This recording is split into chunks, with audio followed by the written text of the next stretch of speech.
علی بھائی، میں سورۃ الکہف جب اسکول میں ایک دفعہ اس کی تفسیر پڑھا رہا تھا تو ایک بہت اچھی جگہ سے مجھے اس پوری سورت کو 4 پوائنٹس میں اس کی سمری ملی، جو کہ ہم نے پہلے بھی تذکرہ کیا تھا کیونکہ یہ جز 15 میں بھی بات رپیٹ ہوئی ہے. آج ہم جز 16 کر رہے ہیں انشاءاللہ.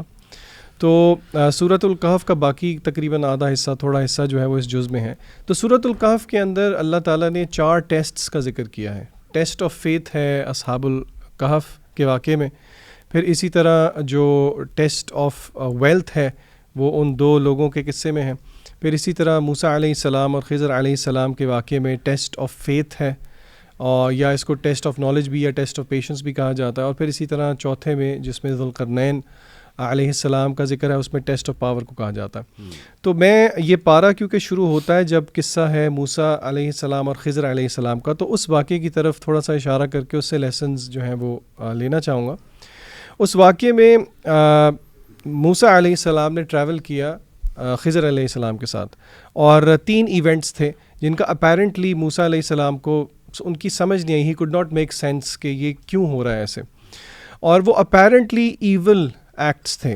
اور میں اسٹریس کر رہا ہوں وہ اپیرنٹلی ایول ایکٹس تھے، یعنی کہ سب سے پہلے انہوں نے ایک بچے کو قتل کر دیا، سب سے پہلے ایک کشتی کو انہوں نے تھوڑا سا خراب کر دیا، پھر انہوں نے ایک بچے کو قتل کر دیا، اور پھر اسی طرح ایک جگہ پہ انہوں نے دیوار بنائی لیکن اس کے اگینسٹ اجرت نہیں لی. اپیرنٹلی انہوں نے ازیوم کیا کہ یہ دس واز ناٹ گڈ. تو یہاں پہ بعد میں جا کے پھر ہمیں پتہ لگتا ہے کہ اس کی تعویل بتائے گی کہ نہیں، اس کے پیچھے واز اے گریٹر گڈ. تو اس میں I think problem of evil بھی ایڈریس ہوتا ہے کہ کس طرح اللہ رب العزت جو ہیں وہ اپیرنٹلی بری چیزوں میں سے بہت سارا خیر لے آتے ہیں. اور میں یہاں پہ اشارہ کروں گا سورۃ البقرہ کی اس بہت پیاری آیت پہ جو اس پورے موضوع کو سمرائز کرتی ہے. اللہ تعالیٰ فرماتے ہیں وَعَسَىٰ أَن تَكْرَهُوا شَيْئًا، ہو سکتا ہے تمہیں کوئی چیز بہت بری لگ رہی ہو. اور یہ آیت میں اور آپ ہر کوئی اپنے لائف پہ فٹ کر سکتا ہے. بہت ساری ایسی چیزیں ہیں جو کہ ہمیں اچھی نہیں لگ رہی ہوتی، اپیرنٹلی ہمیں لگ رہا ہوتا ہے کہ یہ ہمارے لیے بری ہیں، لیکن اللہ کہتے ہیں وَعَسَىٰ أَن تَكْرَهُوا شَيْئًا وَهُوَ خَيْرٌ لَكُمْ. ہو سکتا ہے کوئی چیز تمہیں بہت بری لگ رہی ہو لیکن اس میں تمہارے لیے خیر ہو. وَعَسَىٰ أَن تُحِبُّوا شَيْئًا، اور ہو سکتا ہے کوئی چیز تمہیں بہت محبوب ہو. وَهُوَ شَرٌّ لَكُمْ، لیکن اس میں تمہارے لیے شر ہے. وَاللَّهُ يَعْلَمُ وَأَنْتُمْ لَا تَعْلَمُونَ.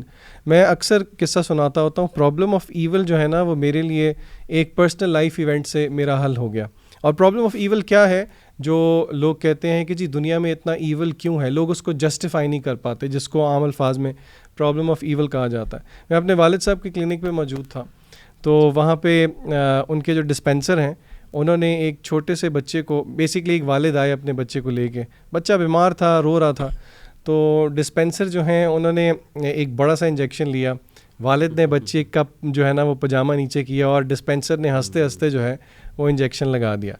اس ایک ایونٹ نے میرے لیے پرابلم آف ایول کو حل کر دیا کہ دیکھیں اپیرنٹلی دیکھنے والے دیکھ رہے ہیں کہ یہ کیا ایول منظر ہے کہ والد فیسیلیٹیٹ کر رہا ہے، بچے کو ایک پین دے رہا ہے، اور ایک اور بندہ ہنستے ہنستے انجیکشن لگا رہا ہے، لیکن this is for the greater good, بچے کے لیے، یعنی کہ بچے کے لیے. تو اسی لیے اللہ رب العزت جو ہماری زندگی میں ایونٹس لے کے آتے ہیں وہ ہمارے لیے ہی خیر ہے، اور یہ اللہ کے رب ہونے کی علامت ہے. مجھے یاد پڑتا ہے ڈاکٹر بلال فیلپس حافظہ اللہ نے بھی شاید اسی سے نا ایک متعلق ایک مثال دی تھی ڈینٹسٹ کی.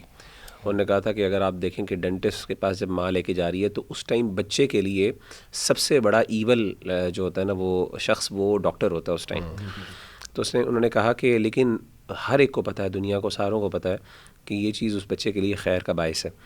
اور وہ کہتے ہیں، انہوں نے بڑی پیاری بات کی اس کے بعد، انہوں نے کہا کنکلوژن یہ ہے کہ اگر انسان اپنے آپ کو کم از کم اللہ کے سامنے ایک بچہ بھی سمجھ لینا کہ میری عقل چلیں، اللہ کی سمجھ اور انسان کی سمجھ میں تو زمین آسمان کا فرق ہے، یعنی اس سے بھی زیادہ فرق ہے، لیکن اگر انسان اپنے آپ کو اتنا سمجھ لے کہ میری عقل ایک بچے جتنی ہے اور اللہ کی ایک ڈاکٹر جتنی ہے، تو پھر بھی انسان کو بڑا اعتماد ہوگا اس بات پہ کہ اللہ تعالیٰ اصل میں جو میننگ دیتے ہیں نا پرابلمس کو، مثلاً کہ اس سے ہمارے گناہ معاف ہوتے ہیں. ایک مشہور حدیث بھی جو ہے کہ ایک مومن کے سارے امور جو ہیں وہ بہت امیزنگ ہیں، کہ کیا مفہوم کیا ہے اس حدیث کا؟ یعنی سب معاملہ اس کے لیے خیر، سب معاملات ان خیر ہیں. الامر كله عجبا لامر المؤمن الا ان الامر كله له خیر. ذرا کوٹ کر دیں، میرے ذہن میں وہ حدیث نہیں ہے اس وقت کہ مومن کا معاملہ بڑا عجیب ہے اور اس کے سارے معاملات یعنی ہر حالت میں اس کے لیے خیر ہی خیر ہے. ولیس ذلک الا للمؤمن، اور یہ صرف مومن کے لیے اور کسی کے لیے نہیں. ان اصابته ضراء صبر، اگر کوئی تکلیف آتی ہے تو صبر کرتا ہے، لکان خیر اللہ، اس کے لیے بہتر. وان اصابته سراء شکر لکان خیر اللہ، اگر اس کو اچھائی پہنچے تو شکر ادا کرتا ہے اور اس کے لیے بہتر ہے. علی بھی میں یہاں پہ جیسے آپ نے بات کی ماشاءاللہ سورہ کہف کے حوالے سے، تو سورہ کہف کی جو یہ جو خاص طور پہ 16 پارہ ہے، اس کے آغاز میں اللہ تعالیٰ نے ظاہر ہے وہ حضرت خضر علیہ الصلوۃ والسلام نے جو اس کی بتائی ریالٹی اس انسیڈنٹس کی، اس حوالے سے 3 چیزیں ذکر کی گئی ہیں. انٹرسٹنگ بات یہ ہے جیسے ذیشان بھائی آپ نے بات کی تھی کہ 3 انسیڈنٹس ہیں. 2 انسیڈنٹس جو ہیں وہ نیک ماں باپ کے حوالے سے ہیں، یعنی ایک انسیڈنٹ تو ایک بادشاہ کے حوالے سے ہے اور 2 انسیڈنٹس جس میں 2 نیک ماں باپ کا ذکر ہے. مثال کے طور پہ پہلا انسیڈنٹ جس میں خضر علیہ الصلوۃ والسلام نے ایک بچے کو قتل کر دیا، تو اس کے بارے میں کیا کہا اس کی ایکسپلینیشن میں آیت نمبر 80 میں وَأَمَّا الْغُلَامُ فَكَانَ أَبَوَاهُ مُؤْمِنَيْنِ فَخَشِينَ أَن يُرْهِقَهُمَا طُغْيَانًا وَكُفْرًا، کہ اس لڑکے کے دونوں ماں باپ جو تھے مومن تھے یعنی نیک تھے، تو اللہ تعالیٰ نے چاہتے تھے کہ اس کو اللہ تعالیٰ اس سے بہتر فَأَرَدْنَا أَن يُبْدِلَهُمَا رَبُّهُمَا خَيْرًا مِّنْهُ زَكَاةً، یعنی بچے کو اگرچہ بچے کا مر جانا ایک ماں باپ کے لیے تکلیف دہ تھا، لیکن ان کے ایمان کی وجہ سے اللہ تعالیٰ نے ان کو اس سے بہتر چیز عطا کی. دوسری چیز یہاں پہ جو اگلی آیت جو تیسرا واقعہ ہے اس کے اندر بھی نیک بچوں کا ذکر ہے، یعنی ان کے یعنی بچوں کے والدین کا ذکر ہے، جس میں وہ جو ایک دیوار تھی جس کو انہوں نے صحیح کیا، وَأَمَّا الْجِدَارُ فَكَانَ لِغُلَامَيْنِ يَتِيمَيْنِ فِي الْمَدِينَةِ، آیت نمبر 82 میں، کہ وہ جو دیوار تھی وہ 2 غلاموں کے لیے تھے، وَكَانَ تَحْتَهُ كَنْزٌ لَهُمَا، ان کے نیچے ایک خزانہ تھا، وَكَانَ أَبُوهُمَا صَالِحًا، ان دونوں کے جو والدین تھے وہ نیک تھے.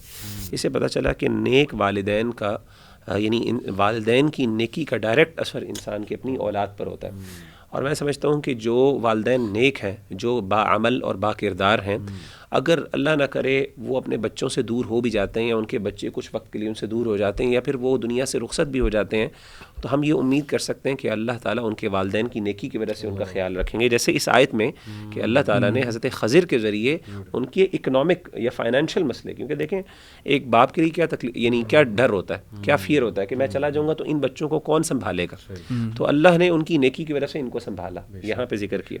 اور میں یہاں پہ 1-2 حدیثیں ذکر کرنا چاہتا ہوں جلدی سے.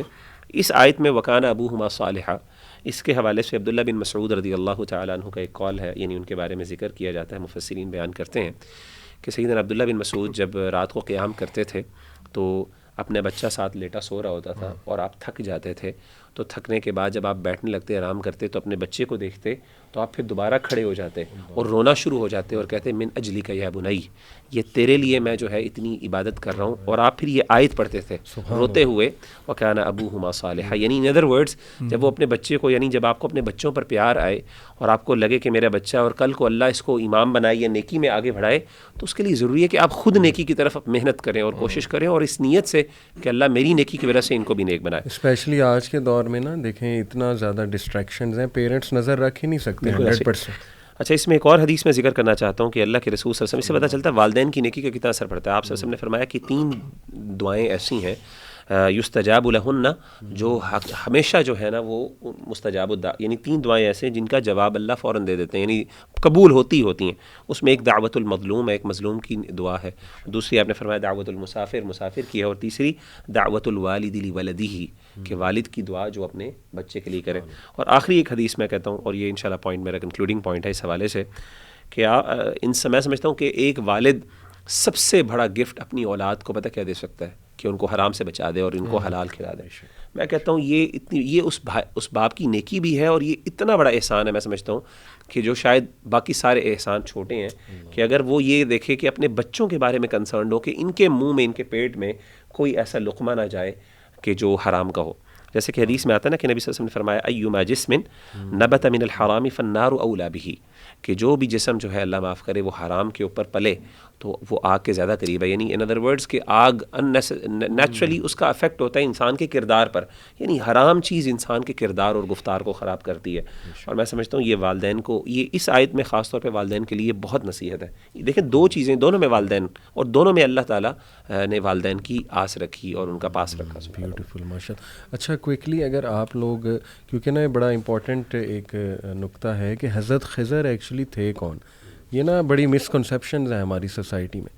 کچھ لوگ جیسے کہتے ہیں کہ وہ زندہ ہیں آلویز، اور وہ مطلب آج بھی لوگوں سے ملتے ہیں، اور جیسے ایک کانسیپٹ آپ کو پتہ ہے صوفیاء کرام کا بھی ہے کہ وہ آتے ہیں اور مدد کرتے ہیں وغیرہ وغیرہ.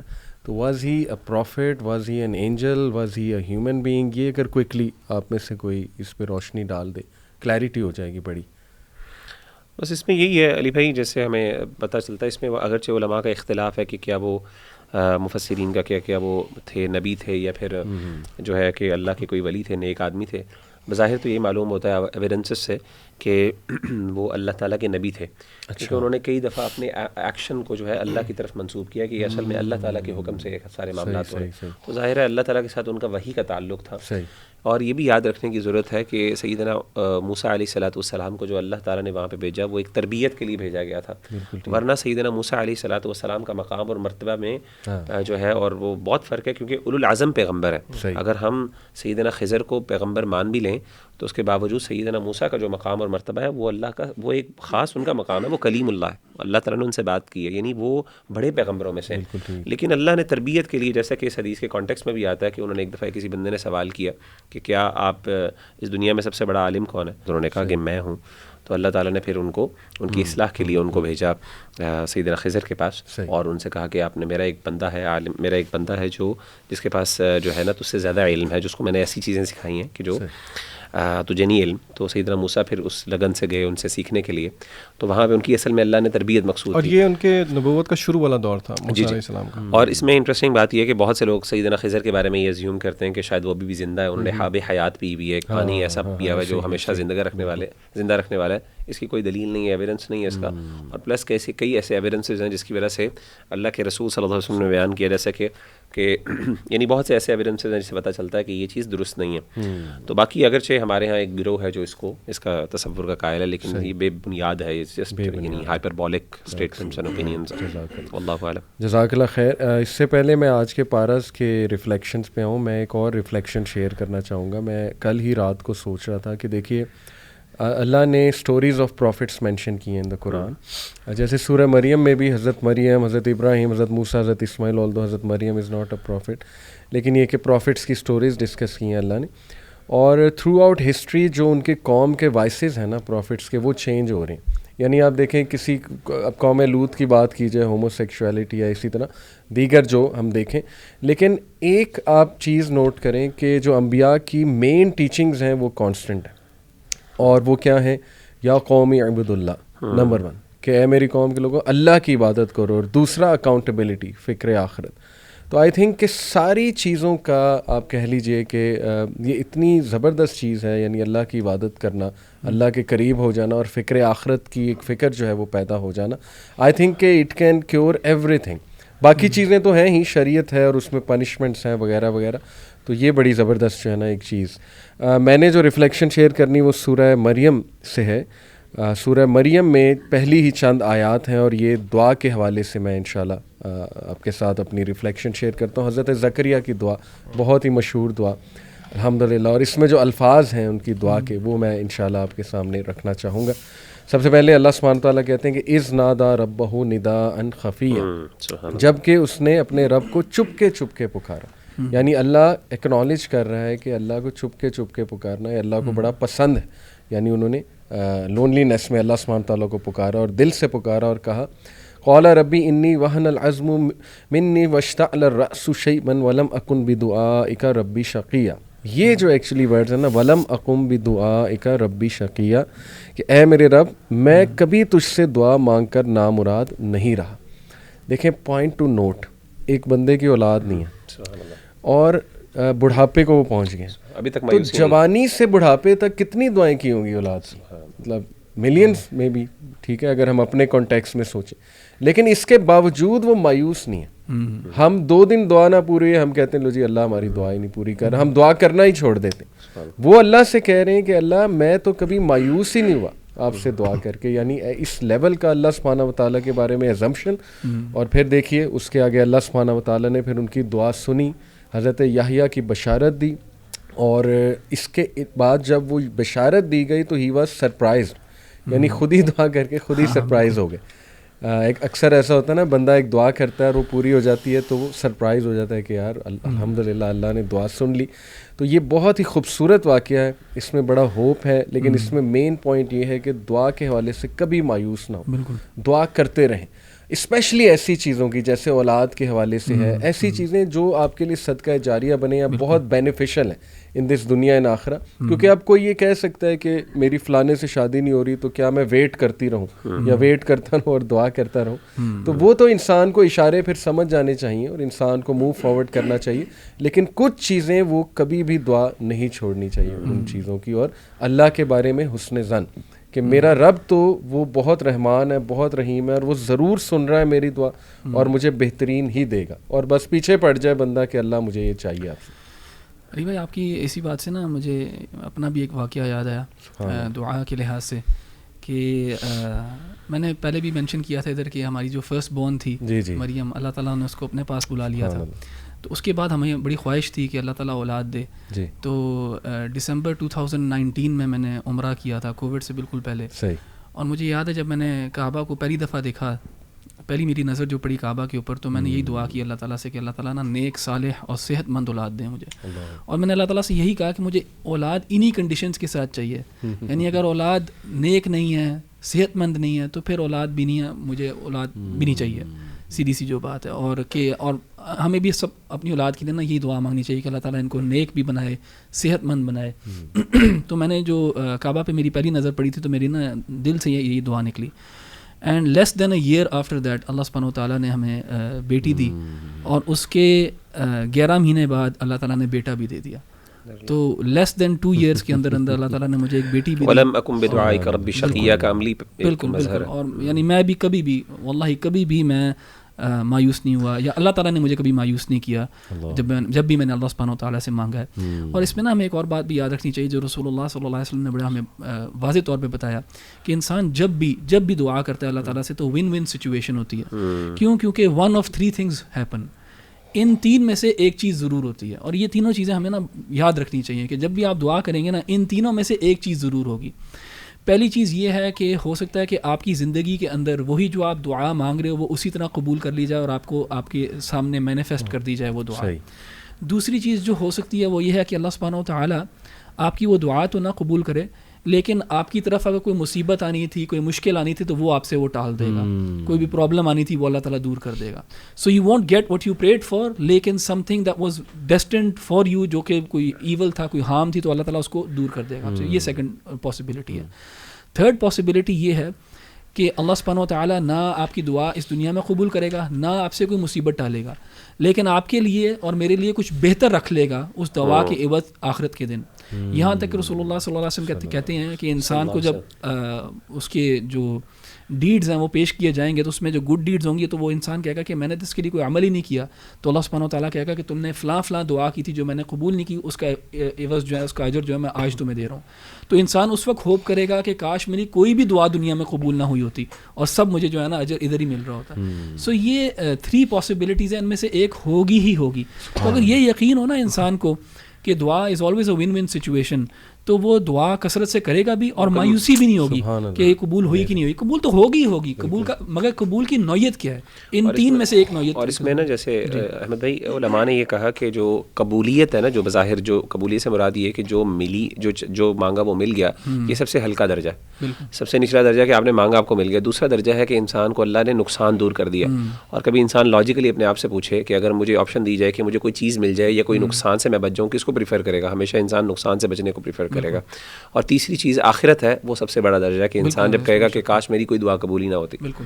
اچھا, اس میں ایک اور چھوٹی سی میں ریفلیکشن یہ شیئر کرنا چاہ رہا تھا سورہ مریم کے لحاظ سے اور سورۃ الکہف کے لحاظ سے, اور یہ بات ذیشان بھائی نے اور مغیرہ بھائی نے بھی ایک انداز میں کی کہ یہاں پہ نا اللہ سبحانہ وتعالیٰ بھی نا اولاد کبھی کبھار دے کے بھی آزماتا ہے اور لے کے بھی آزماتا ہے. جب یہ خضر علیہ السلام والا جو واقعہ ہے, اس کے اندر اللہ سبحانہ وتعالیٰ نے ان والدین سے اولاد لے کے ان کو آزمایا. ظاہر ان کو تو نہیں پتا تھا نا کہ کس وجہ سے اللہ سبحانہ وتعالیٰ نے اولاد لے لی, لیکن ان کے لیے بہتری تھی اس کے اندر. تو اللہ تعالیٰ میں ایک ٹرسٹ رکھنا کہ یار جو بھی میرے ساتھ ہوا یہ میرے لیے بہتر ہی ہوا ہے, یہ ہونا چاہیے. اور مریم علیہ السلام کو اولاد دے کے آزمایا, اتنی سخت آزمائش تھی کہ ان کو اولاد دی گئی. تو کبھی بار اللہ تعالیٰ دے کے آزماتا ہے, کبھی بار لے کے آزماتا ہے, اینڈ دونوں کے اندر خیر ہی ہوتی ہے انسان کے لیے. اچھا, دعا کا موضوع چل رہا ہے تو آلدو میں نے آیت دوسری رکھی ہوئی تھی اس پہ بھی میں آتا ہوں, لیکن ابن قیم رحمہ اللہ کی ایک چیز میں نے دعا کے بارے میں پڑھی جو کہ میرے لیے ابھی تک سب سے آ اسٹرک اور سب سے امیزنگ چیز ہے دین کی ساری چیزوں میں, خاص طور پہ یہ دعا کو لے کے. ابن قیم کہتے ہیں کہ دعا بیسکلی بندہ جب کرتا ہے تو کوئی آپ کی حاجت ہوتی ہے, کوئی آپ کی نیڈ ہوتی ہے جو آپ اللہ تعالیٰ سے ہاتھ اٹھا کے مانگتے ہیں اور آپ اللہ تعالیٰ سے مانگتے ہیں. لیکن ابن قیم کہتے ہیں کہ اس طرح ہوا کہ وین آئی آسکڈ اللہ فار اے نیڈ, اللہ نے میرے لیے ایک اس طرح کا دروازہ کھول دیا کہ جو میری نیڈ تھی وہ میں بھول گیا. اور وہ دروازہ کیا تھا؟ The sweetness of dialogue between me and اللہ سبحانہ و تعالیٰ.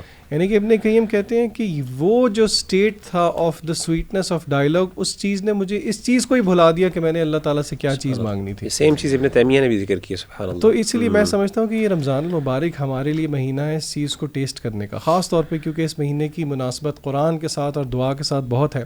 اور خاص طور پہ وہ لوگ جو کہ اعتکاف کریں گے آخری 10 دن میں, ان کے لیے تو بہت انکریجڈ ہے بیکاز وہاں پہ مومنٹس آف سیکلوژن آپ کو کافی ملتے ہیں. تو خاص طور پہ اس چیز کو ہمیں بہت زیادہ جو ہے وہ ایکسپیرینس کرنا چاہیے. اچھا, میں نے سورہ مریم سے آیت نمبر 59 اپنے سامنے رکھی ہوئی ہے. اس آیت میں ایک وعید ہے, ایک تھریٹ ہے ان لوگوں کے لیے جو کہ نماز نہیں پڑھتے. اور انفارچونیٹلی ہمارے لیے, ہمارے معاشرے کے اندر, ہم ایک مسلم معاشرے میں رہتے ہیں, لیکن اٹ از ویری انفارچونیٹ. آپ ہماری ورک پلیسز کو دیکھ لیں, ہمارے تعلیمی اداروں کو دیکھ لیں, ہمارے دفاتر کو دیکھ لیں کہ they are not catered for نماز. یعنی کہ جو نمازی ہیں ان کو اتنی دقت ہوتی ہے اس چیز میں. یعنی کہ آپ, مغیرہ نے بھی ایک دفعہ پہلے مثال دی تھی کہ آپ رمضان میں مسجد کی حاضری دیکھیں اور غیر رمضان بلکہ عید والے دن ظہر کی ہی دیکھیں. اللہ رب العزت فرماتے ہیں آیت نمبر 59 میں سورہ مریم کی, فَخَلَفَ مِن بَعْدِهِمْ خَلْفٌ أَضَاعُوا الصَّلَاةَ, کہ but they were succeeded by generations, یعنی کہ ان کے بعد ایسی قومیں آئیں جنہوں نے اضاعوا الصلاۃ, اپنی نمازوں کو نگلیکٹ کرنا شروع کر دیا, ضائع کرنا شروع کر دیا. پہلی صفت. دوسری صفت واتبعوا الشہوات, اور اپنی شہوات کی پیروی کرنا شروع کر دی. فسوف یلقون غیا, تو دے ول سون فیس ایول کانسیکوینس. اور اس کی تفسیر میں امام ابن کثیر ایک صحابی کا قول لے کے آئے ہیں کہ غیا سے مراد یہاں پہ جو ہے وہ it is this is a valley in the hell fire which is very deep and its food is a filth. تو یہ ایک بہت ڈیٹرنٹ ہے جو ہمارے سامنے قرآن مجید کا موجود ہے, جو کہ اس چیز کو بہت ہلکا سمجھتے ہیں کہ خیر ہے کوئی بات نہیں, نماز پڑھی نہ پڑھی ایک ہی بات ہے. اللہ نے اس چیز کو ہلکا نہیں سمجھا, بلکہ یہ دو صفات, نمازوں کا نہ پڑھنا, ان کو ضائع کرنا, اور اپنی شہوات کی پیروی کرنا, یہ سبب بتائے ہیں دونوں جہنم میں جانے کے لیے. بارک اللہ فیک. اچھا, میں اس میں ایک چیز ایڈ کروں گا, خاص طور پہ سورہ مریم کی ذکر کیا تو سورہ طٰہٰ جو آگے ہے اس حوالے سے سورہ طٰہٰ کے شروع میں آیت نمبر 29 میں اللہ تعالیٰ کا ایک ڈائلاگ ذکر ہوا ہے کہ سیدنا موسیٰ علیہ الصلوۃ والسلام کے ساتھ, کہ اللہ تعالیٰ نے سیدنا موسیٰ علیہ الصلوۃ والسلام کو اپنے یعنی حکم دیا کہ جا کے فرعون کو دعوت دیں. تو وہاں پہ سیدنا موسیٰ علیہ الصلوۃ والسلام نے اب ایک ٹائرنٹ کو فیس کرنا ہے, تو وہاں پہ جب اللہ تعالیٰ سے مانگا ان ریٹرن کہ اللہ مجھے ہیلپ چاہیے, تو معجزات نہیں مانگے. یہ معجزات بڑی انٹرسٹنگ بات یہ ہے کہ معجزات اللہ تعالیٰ نے خود عطا کیے تھے سیدنا موسیٰ علیہ الصلوۃ والسلام کو. جیسے ہم آگے پڑھتے ہیں سورہ طٰہٰ کے اندر مختلف جگہوں پہ اللہ نے کہا کہ دیکھو اللہ نے ان کو جو کچھ معجزے دیے, وَلَقَدْ آتَيْنَا مُوسَىٰ 9 آیَاتٍ بَيِّنَاتٍ, فسد 9 معجزے اللہ نے دیے جس کا ذکر اللہ نے بنی اسرائیل میں کیا. لیکن یہاں پہ سیدنا موسیٰ علیہ الصلوۃ والسلام نے جو مانگا تو اپنا بھائی مانگا. اور میں سمجھتا ہوں کہ کسی بھی بڑے مشن کے لیے انسان سب سے اہم چیز جو ہوتی ہے وہ افراد ہوتے ہیں, مالی وسائل نہیں ہوتے. یعنی جہاں پہ فرعون ہے تو وہاں پہ پیسے, خزانے, کچھ بھی مانگ سکتے تھے, لیکن انہوں نے کیا مانگا؟ اپنا بھائی مانگا. وَاجْعَل لِّي وَزِيرًا مِّنْ أَهْلِي هَارُونَ أَخِي اشْدُدْ بِهِ أَزْرِي وَأَشْرِكْهُ فِي أَمْرِي. تو میں سمجھتا ہوں کہ کسی بھی آرگنائزیشن کے اندر, خاص طور پہ اور دعوتی مشن کے اندر, سب سے امپورٹنٹ ہوتے ہیں افراد اور ہیومن ریسورس ہوتے ہیں. اور اس چیز کا اللہ تعالیٰ نے یہاں پہ ذکر کیا. اور اسی طریقے سے آپ دیکھیں ذوالقرنین کا بھی ہے, قال ما مکنی بہ, جو ہم نے سورہ کہف میں پڑھا تھا, قال ما مکنی فیہ ربی خیر فاعینونی بقوۃ. انہوں نے کہا مجھے پیسوں کی ضرورت نہیں ہے, میرے ساتھ مدد کرو. یعنی افرادی قوت آئے, ہیومن ریسورس میرے ساتھ آ کے لگے تو ہم یاجوج ماجوج کو روکیں گے. اس سے پتہ چلتا ہے کہ ہمیشہ افراد کے اوپر انویسٹمنٹ, اور ان لوگوں سے بعد تو ہمیں جو ہے نا مالی وسائل یا مادی وسائل کے بجائے ہیومن ریسورس کے پیچھے جانا چاہیے اور ان کی تربیت اور ان کا تزکیہ کرنا چاہیے تاکہ ہم انشاءاللہ خیر حاصل حاصل کر سکیں. ایک اور چیز جو میں سورۃ طٰہٰ کے حوالے سے ذکر کروں گا, چھوٹا سا پوائنٹ ہے. آیت نمبر 43 کے اندر اللہ تعالیٰ نے ذکر کیا اذهبا الی فرعون انہ طغی, کہ اللہ تعالیٰ نے حضرت ہارون کو بنایا ان کے ساتھ ہم سفر, اور ان سے کہا کہ آپ جائیں دونوں, اور کہا فقولا لہ قولا لینا لعلہ یتذکر او یخشی, کہ آپ دونوں جاؤ, اس نے سرکشی کی ہے فرعون نے, اور اس کے ساتھ نرم بات کرو. یعنی آپ امیجن کریں کہ فرعون ہے اور اللہ تعالیٰ اسے کہہ رہے ہیں کہ نرم بات کرو. اس سے پتہ چلا کہ دعوت کے میدان میں مایوسی نہیں ہونی چاہیے. یعنی فرعون ہے, اس کو بھی اللہ کہہ رہے ہیں اس کے ساتھ نرم بات کرو. یعنی کہ فرعون سے زیادہ ایول تو کوئی کون نہیں ہو سکتا ہے. یعنی فرعون گالی ہے, اگر آپ کسی کو فرعون کہیں تو وہ گالی ہوتی ہے ہمارے یہاں, لیکن اس کو اللہ تعالیٰ کہہ رہے ہیں کہ اس کے ساتھ بھی نرم بات کرو. کیوں ہو سکتا ہے؟ اس سے پہلے بات مایوسی. تو دعوت کی فیلڈ میں چونکہ ہم دعوت کی فیلڈ سے متعلق ہیں, تو یہ سمجھنا ہے کہ اگر آپ بڑے سے بڑا ٹائرنٹ بھی کھڑا ہوا ہے نا, تو اگر آپ کے مایوس ہے نا کہ اس کو ہدایت نہیں ملنی, تو آپ کی دعوت کا یہ دعوت کی فیلڈ نہیں, پیرنٹنگ ہو گئی, ہر جگہ ایجوکیشن ہو گئی, یہ رول ہر جگہ. اور دوسری چیز نرمی, فقولا لہ قولا لینا لعلہ یتذکر, اس کو نرم بات کرو, ہو سکتا ہے اس سے وہ کیا کرے, نصیحت حاصل کر لے. اس کا مطلب ہے نرمی اور نرم بات کرنا بڑے سے بڑے ٹائرنٹ کو بھی کیا, اس کا بھی دل نرم کر سکتا ہے. یعنی جو ڈیفیکلٹ لوگ ہیں ان سے نرمی سے وہ زیادہ بینیفیشل ہے ایز کمپیئر ٹو سخت بات. بالکل ایسے ہی ہے. جزاک اللہ. میں کوئکلی 2 ریفلیکشن سورۃ طٰہٰ سے, ایک تو چونکہ ذیشان آپ نے دعا کا ٹاپک الحمدللہ چھیڑ دیا, باقیوں نے بھی, تو یہ جو ہے اللہ, آپ نے کہا نا سویٹنس انہیں وہ مل گئی اللہ سبحانہ تعالیٰ سے بات کرنے کی, تو یہ بڑا خوبصورت پیسج ہے. حضرت موسیٰ علیہ السلام سے اللہ جب سوال پوچھتے ہیں نا, وما تلک بیمینک یا موسیٰ, اے موسیٰ تیرے ہاتھ میں کیا ہے, حالانکہ اللہ کو تو پتہ تھا. تو دیکھیں he was so excited to talk to اللہ سبحانہ و تعالیٰ. جیسے میں آپ سے پوچھوں آپ کے ہاتھ میں کیا, اگر آپ ایکسائٹیڈ نہیں ہیں آپ کہیں گے موبائل ہے, لیکن اگر آپ ایکسائٹیڈ ہیں آپ کو نظر نہیں آ رہا, آپ کہیں گے آپ کو نظر نہیں آ رہا, لیکن اگر آپ محبت کرتے ہیں مجھ سے, جو آئی ہوپ آپ کرتے ہیں, اور ایکسائٹیڈ ہیں, تو آپ کہیں گے علی بھائی یہ موبائل ہے, اس میں گیمز ہیں, اس میں ایپس ہیں, اس میں یہ کرتا ہوں. تو دیکھیے موسیٰ علیہ السلام نے جواب دیا, قال ہی عصای اتوکأ علیہا وأحش بها على غنمی ولی فیہا معارب اخری. موسیٰ نے جواب دیا یہ میری لاٹھی ہے, اس پر میں ٹیک لگا کر چلتا ہوں, اس سے اپنی بکریوں کے لیے پتے جھاڑتا ہوں, اور بھی بہت سے کام ہیں جو اس سے اور بھی بتانا چاہ رہے تھے, اور بھی بتانا چاہتے ہیں. یعنی he wanted to talk to اللہ. سو الحمدللہ جب ہم نماز پڑھتے ہیں تو سورہ فاتحہ از اے ڈائلاگ ود اللہ. آئی تھنک اس فیلنگ کو انٹرنلائز ہم کریں کہ اللہ ہمیں جواب بھی دے رہے ہیں, اور ہم اللہ سے بات کریں, اور دعا کی سویٹنس بھی الحمدللہ جو ہے. اور سیکنڈ جو ریفلیکشن ہے وہ بہت امپورٹنٹ پوائنٹ ہے, سورہ طٰہٰ کا اینڈ آلموسٹ ہے, اور اس میں حضرت آدم علیہ السلام کو جو انسٹرکشن دی گئی تھی دنیا میں بھیجنے سے پہلے, ومن اعرض عن ذکری فإن لہ معیشۃ ضنکا, جو کوئی بھی میری وحی سے آراز کرے گا, میری انسٹرکشن سے آراز کرے گا, فإن لہ معیشۃ ضنکا, تو پھر اس کے لیے بہت ہی ایک ہارڈ لائف ہے, اس کی لائف میں تنگ دستی ہوگی. ونحشرہ یوم القیامت اعمیٰ, اور پھر ہم اس کو اندھا کر کے اللہ معاف کرے جو ہے اٹھائیں گے. تو یہ جو معیشۃ ضنکا ہے, میں تھوڑا سا اس کے حوالے سے جو ہے وہ آپ کے سامنے پوائنٹ رکھتا ہوں. دیکھیں number 1, his life will be hard in this world. اس سے جنرل مراد ہے کہ ہارڈ ہوگی اس کی زندگی, کافی مشکلات ہوں گی. ہی ول ہیو نو ٹرینکولیٹی, غنا نہیں ہوگا, اطمینان نہیں ہوگا, سکون نہیں ہوگا, نہ ہی شرح صدر ہوگا, یعنی ٹروتھ کو شاید وہ دیکھ نہیں پائے گا. rather his chest will be constrained even if he appears to be in comfort outwardly and he wears whatever he likes, eat whatever he likes and lives whatever he wants, he will still not be happy. تو that is the general تفسیر of معیشتاً زنکا. اور اس کا دل جو ہے وہ کبھی بھی سرٹنٹی اور جو ہے نا وہ فیتھ کو نہیں پائے گا, یعنی پاکیزہ زندگی نہیں ہوگی جس کا ہم نے ذکر کیا نا, حیاتن طیبہ. بالکل حیاتن طیبہ. تو آئی تھنک یہ ہمارے لیے بڑی وارننگ ہے. اور اس سے میں آڈینس کو ایک پوائنٹ جو مینشن کرنا چاہتا ہوں وہ یہ کہ ریلیجن کو پریکٹس کریں. ریلیجن کیم تاکہ ہم اس کو پریکٹس کر سکیں, صرف سنا نہ کریں.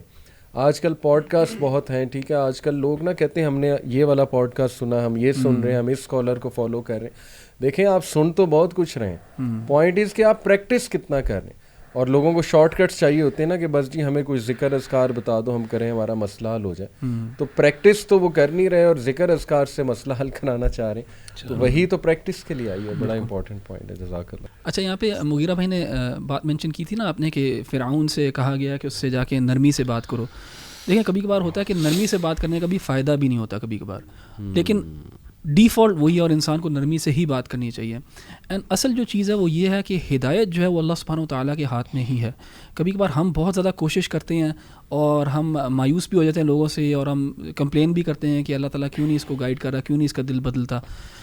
دیکھیں انبیاء نے بھی کوشش کی، اور اسی طرح سورہ مریم میں نا ابراہیم علیہ السلام کا واقعہ ہے جہاں پہ ابراہیم علیہ السلام جو ہے اپنے والد سے بات کر رہے ہیں اور بڑی ہی پیار بھرے انداز کے اندر بات کر رہے ہیں، یا ابتی کہہ کے کہ میرے پیارے ابو، اور پورا ان کے ساتھ مخاطب ہو کے ان کو سمجھا کہ کیوں آپ اس چیز کی عبادت کرتے ہیں کہ جو نہ سن سکتے ہیں، نہ آپ کے لیے کچھ کر سکتے ہیں، کیوں شیطان کی پیروی کرتے ہیں، اور بہت ایک اچھے اور احسن انداز کے اندر میں آپ کے لیے دعا کروں گا.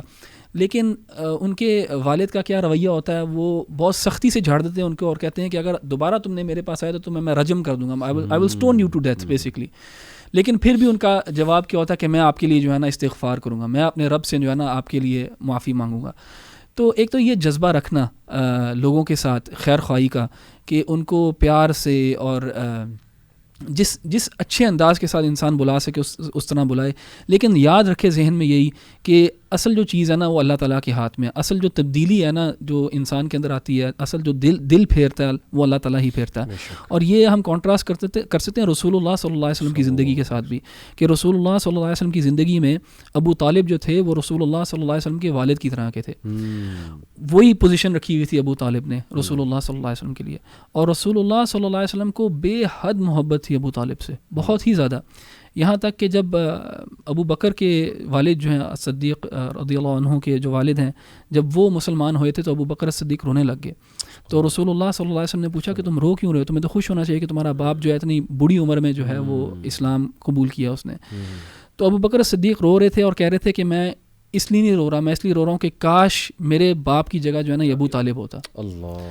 کیونکہ ان کو پتا تھا کہ رسول اللہ صلی اللہ علیہ وسلم کو کتنی یہ چیز تکلیف دیتی تھی کہ ابو طالب جو تھے وہ اسلام قبول کیے بغیر جو ہے نا اس دنیا سے چلے گئے تھے. تو یہ جو ہدایت ہے یہ اللہ سبحانہ و تعالیٰ کے ہاتھ میں ہی ہے، اور اسی لیے وہ جو دعا ہے جو رسول اللہ صلی اللہ علیہ وسلم بھی کثرت سے پڑھا کرتے تھے اور ہمیں بھی پڑھنی چاہیے، یا مقلب القلوب ثبت قلبی علی دینک، کہ اللہ تعالیٰ نے اگر آپ کو دین کی طرف ہدایت دی ہے نا تو وہ اللہ تعالیٰ کا فضل ہے آپ کے اوپر، اینڈ یہ کبھی بھی چھن سکتا ہے، کبھی بھی چینج ہو سکتا ہے. تو ہمیشہ اللہ تعالیٰ سے دعا کریں کہ اللہ تعالیٰ ثابت قدم رکھے آپ کو اور آپ کی اور میرے دل کو اپنے دین کے اوپر. آمین آمین. جزاک اللہ. ایک آیت بھی ہے نا، انک لا تہدی من احببت، بالکل، کہ اللہ نے نبی کریم صلی اللہ علیہ وسلم کو یہ کہا کہ آپ جس کو چاہیں وہ ہدایت پہ نہیں لے کے آ سکتے. تو اس سے دعوت میں بھی ہمیں ایک بڑا اصول ملتا ہے کہ آپ یعنی کہ ہم بہت سارے طریقے اختیار کرنے کی کوشش کرتے ہیں، but at the end we stick to our ways, اور دل اللہ تعالیٰ کے ہاتھ میں، ہم اپنا کام کرتے رہیں. جزاک اللہ خیر.